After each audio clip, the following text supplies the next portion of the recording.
How did young Sheldon take one of the most beloved characters in sitcom history all the way to the mountaintops, only to crumble under its own weight?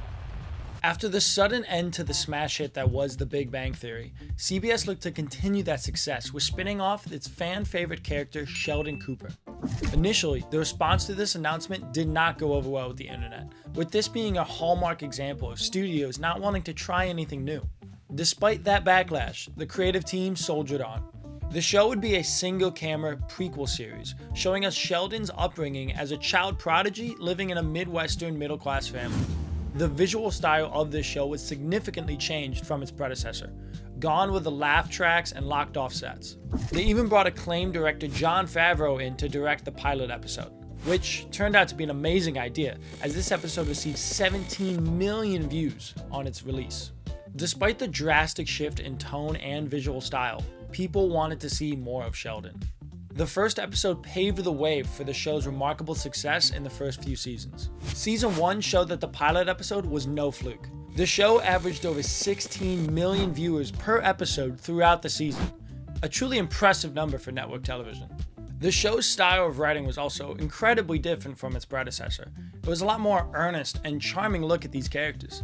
When doing a multi-cam sitcom, it can get easy to go absurd with the characterization. This show reminded us that these are, in fact, real people. The performances were a big standout for fans as well. Iain Armitage was a standout as young Sheldon, embracing the child naivete while still keeping the Sheldon that we knew. The Cooper family was also a great addition to the show.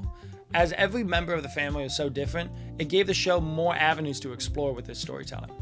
Seasons 2 and 3 would drop the average viewership numbers slightly, as most sitcoms like this do, but it would still remain over the 10 million average viewer mark per episode for the first 3 seasons. While the show's reviews were not earth-shattering by any measure, they were consistently above average, and giving fans a feel-good comedy that didn't ask too much of its audience. In an era of Succession or Yellowstone, it's always nice to have a light and breezy viewing experience. After season 3, the show would drop below the 10 million average viewer count per episode. It would remain around 9.5 for the remainder of the series.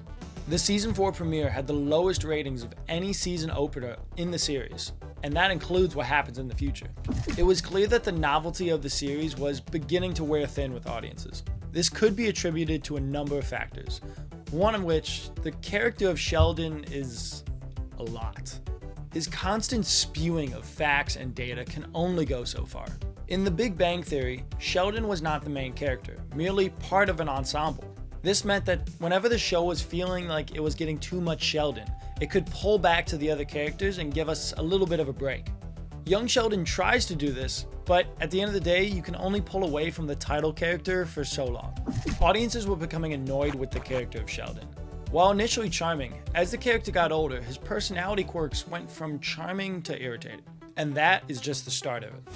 Another problem that audiences were having with the series was its seeming lack of caring for what came before. In The Big Bang Theory, we learn a lot about Sheldon and his upbringing through the stories that he tells us, especially with his father. While this was the initial launching off point for the series, it quickly became a problem for the showrunners. The series would routinely switch up characters and events so that it would fit into the narrative that they wanted to tell. In the case of George Sr., we are told in The Big Bang Theory that he's not only an alcoholic, but also cheated on Sheldon's mother, Mary. This is a massive reveal for the character, making his friends and the audience understand why Sheldon is the way he is when he grows up. However, in young Sheldon, this just doesn't happen. We barely see George Sr. have a sip of alcohol throughout the series, and the so-called cheating accident was just Mary in a wig. It's a bit weird. The show was clearly marketed as a family-friendly affair, so delving into these darker tones was something that the series just didn't want to deal with. The problem that audiences were having with this show was starting to become more and more apparent as the week-to-week numbers began to drop. Granted, the show was still pulling in around 7 million viewers per episode. However, it wasn't as fondly talked about as prior seasons. The show tried to pivot this downturn by focusing more on characters like George Jr. This did work for maintaining the current numbers, but didn't really bring in any more viewers. The show was slowly fading into obscurity, with many of the original Big Bang Theory fans finding other avenues for their fandom. This was made even worse when the COVID-19 virus struck the world, putting all TV production shows to a near standstill. All of this combined led CBS to cancel the series after season 7. The final season would only get 14 episodes, as opposed to the 22 episodes that the prior 2 seasons received. This did help to cut out some of the more inconsequential storylines and focus more on Sheldon and, more specifically, George Sr. The season revolved around the 3-episode finale, in which George Sr. dies as Sheldon is moving to Caltech. These last 3 episodes were the highest reviewed episodes of the entire series. It was clear that the writers wanted to end on a high note, giving the emotional send-off to the show and its characters that it deserved. The finale even had Jim Parsons and Mayim Bialik reprise their roles to bring the series full circle. They even attempted to retcon some of the inconsistencies of the show by claiming that the entire series was from Sheldon's perspective in his memoirs. While this idea was half-baked, it didn't stop the series from ending on a high note, despite its struggles in prior seasons. The show's finale did breathe more life into this franchise. Shortly after the final episode, it was announced that yet another spin-off series focusing on George Jr. and Mandy's marriage was greenlit for a first season.